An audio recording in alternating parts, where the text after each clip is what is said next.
Just like Batman, I too spend the majority of my time in my parents' basement. When he does it, he's considered an eligible bachelor, but I get considered a loser or wasted potential.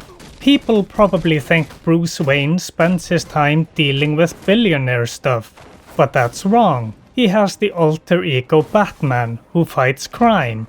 People think me, Brian Stone, spends his time playing video games and watching YouTube. But no, I too have an alter ego, Cinder Snake, where I tell people on the internet how good a video game is, and also play a lot of video games and watch a lot of YouTube. Reviewing video games is far more important than fighting crime. Most crime is just tax evasion, therefore crime is good. But in my YouTube watching time, I've seen everyone and their still alive mother talking about how good the new Batman movie is. And I've been wanting to see it, but personally, I hate going to the movie theater. So, to tide myself over, I decided to watch YouTube movies of all the Arkham games. And I enjoyed that a lot. I was working on another video when I started watching them, and I was trying to keep myself from playing Arkham Knight so I could stay productive, but I just couldn't, because in my memory the game was so good. As a huge Batman fan, I must have jizzed all over my monitor when I played it for the first time back in 2015, 7 years ago. Christ, that makes me feel old. So is the game as good as it was in my memory? Yes. Once I started, I couldn't stop. The free-flow combat and stealth is immensely satisfying. And I know a lot of people didn't like how much the Batmobile was used, but personally I love driving it. It's so incredibly smooth and handles so well. I love how this baby turns. You can be stationary and just turn in circles. It's a small thing, but I love it so much. But I'm getting ahead of myself. Let's start with the premise. You play as Batman at his zenith, the strongest the Batman could become. Scarecrow is back for revenge after he got see you later alligatored in Arkham Asylum.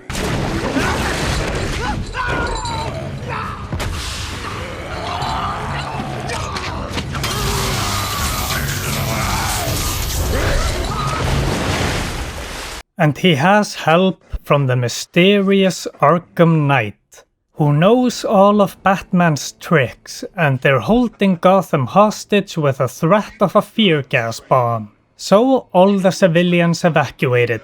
This gave every other criminal in Gotham the opportunity to take over the streets. Criminals like Two-Face, the Penguin, Firefly, and the Riddler. Riddle me this, Batman. What's red below the video and turns grey when you click it? Click it to solve the riddle. There are way more villains than just these. The Arkham Knight brought a whole army to take over Gotham, and Batman has to take Gotham back from their grip. This wouldn't be a Batman game unless you were beating up the less economically fortunate. And the combat here feels and looks very good, and is very satisfying. It's the free-flow combat system that's also used in the Spider-Man games and the Shadow of Mordor games. Which, by the way, I want to play again. Cutting orc heads off is definitely a favorite hobby of mine. People often criticize the free-flow combat system as being easy and boils down to just mashing the counter button. I played on the hard difficulty and that was rarely the case for me. Enemies charge you and equip weapons that you need to do special things for. Like taser guys, you either jump behind them to beat them or shoot them with your own taser. And the big boys need to get caped before they get beaten down.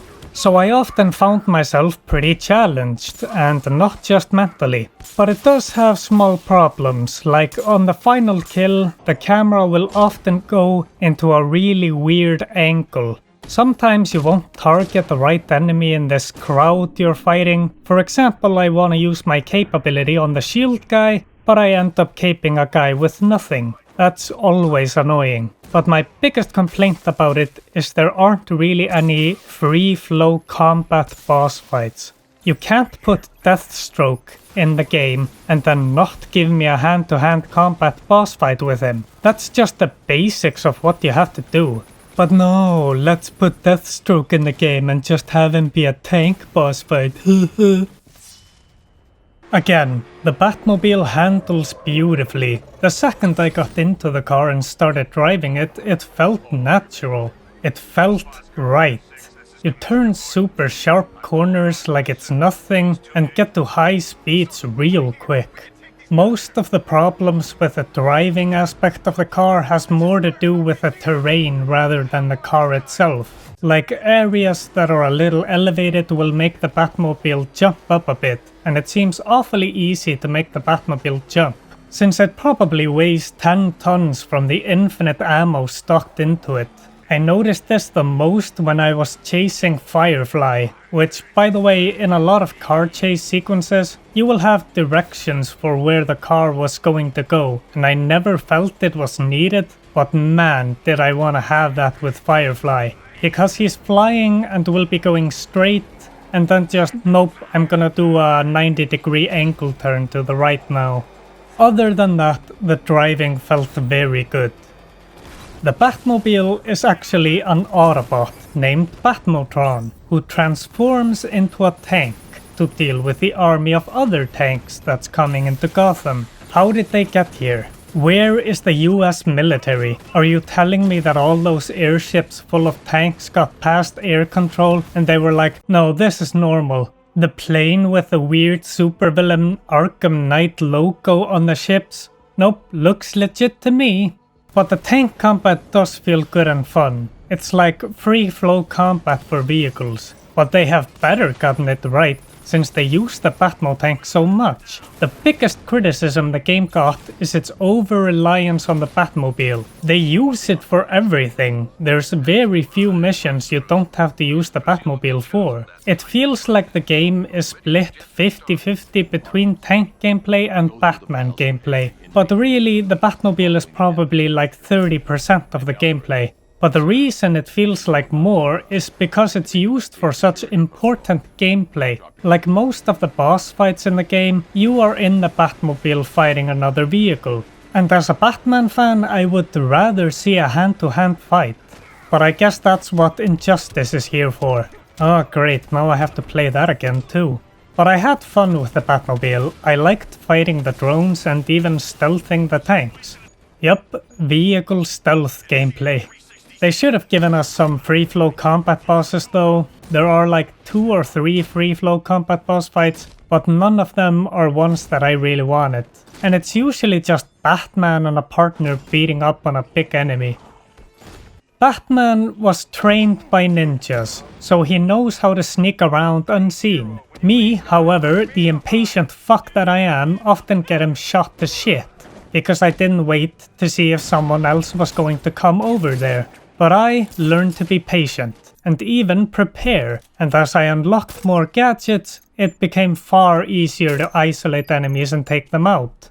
I don't really like that a lot of the gadgets are locked behind story progression, but whatever. Most of the time in stealth you will stay in detective vision, but there are enemies that can jam the detective vision and even find your location if you use it too much. So, you have to use your eyes to see instead of the X-ray. This is a game of patience and finding the one enemy that's isolated and choking him out. Personally, I like to put explosive gel near knocked out enemies, so when enemies come over to check on them, I blow them up. This is perfect for the medic enemies who will revive other enemies. So, when he goes over there to give him much needed medical attention, he instead gets thrown back by major concussive force. You can also use a disruptor to make the guns not work no more, or target the medics again, so when they try to revive, they get an electric shock. Batman is probably responsible for a lot of brain damage. Stealth, also fun. Batman can fly, and it's fun and feels pretty good, and fast. And the Batmobile shoots him into the air like a missile. You have 2 great ways of getting around in Gotham. Batman gliding, and the Batmobile. This is a very cinematic game. What do I mean by that? Well, lots of cutscenes, and also just in the gameplay itself there's cinematic elements to it. Like the final blow in free-flow combat taking some cinematic angle so you can watch Batman kick a guy in the nuts. And when you take out a car during a chase, the camera will give you a great view of it, which I kinda hate, because I can't see where I'm going. But there is a lot of gameplay here that is more cinematic detective gameplay, like Batman scanning a body or reconstructing a crime scene, or just scanning anything or solving some obstruction like a riddle. So you should be ready for a lot of, I need to isolate these isotopes to develop an antigen, blah blah, me Batman, me no big words. Gameplay that isn't gameplay but more like playing a movie. But I'm a Manchild fanboy, so I liked it, because Batman is cool, and the voice acting is great. Mark Hamill as the Joker, he is just the best at the role, but man am I getting tired of the Joker. Kevin Conroy as Batman and John Noble as Scarecrow, such an excellent cast here, and Jonathan Banks as Jim Gordon. He's a great Jim Gordon. There's a scene from the game with his voice acting that really sticks with me, but I will save it for the spoiler section.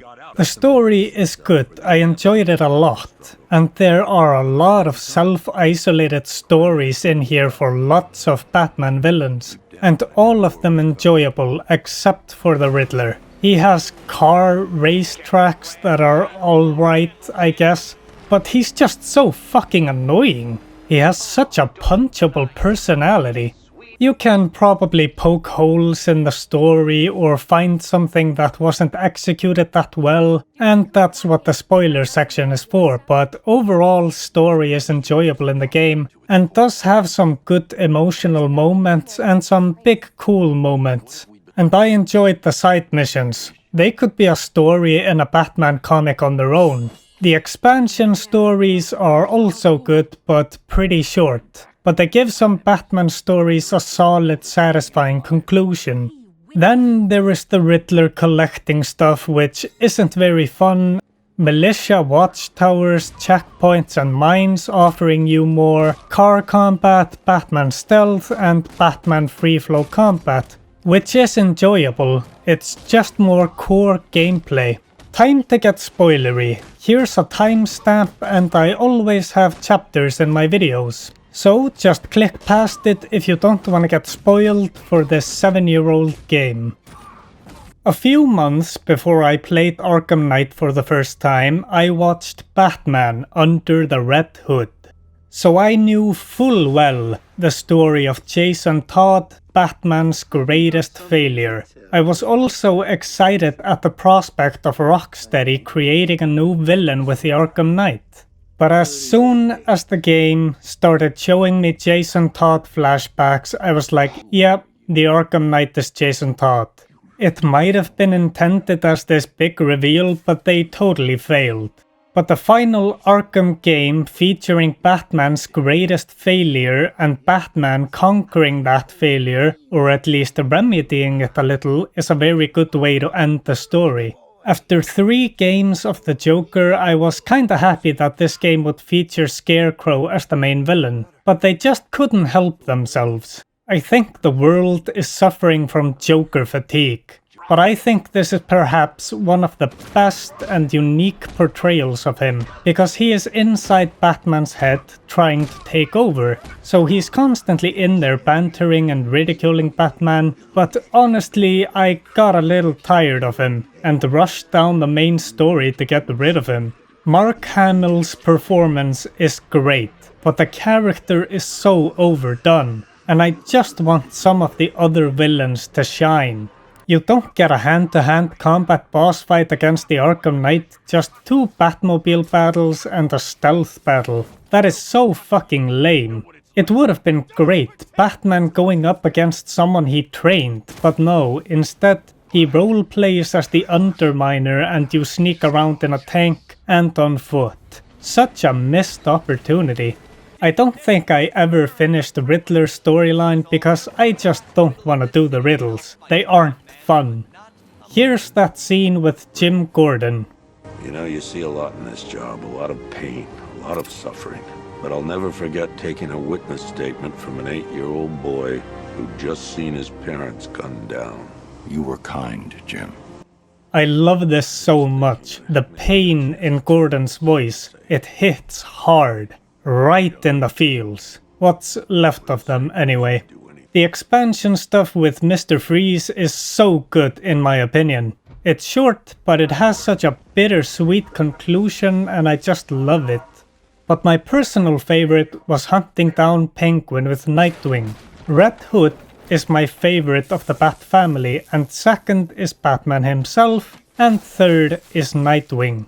I like him fighting with the nightsticks and his acrobatic moves, and also Penguin is just a funny character. Just every time he speaks, it's like, "Oi, you lobsloppers ain't even liked and subscribed yet? What am I paying you for? You hadn't even left a comment. How are we gonna buy more guns if none of yous like and subscribe for the ad revenue? Get to it!"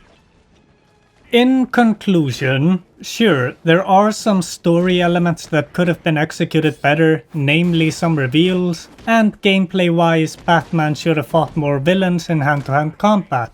But this is the best Batman game. They spent 4 games perfecting the Arkham formula.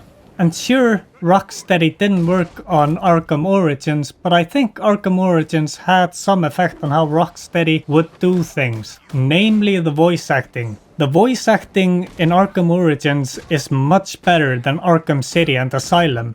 Except for the Joker, I could tell that it was Troy Baker doing the voice acting. I thought he sounded a little like Delsin from Infamous Second Son.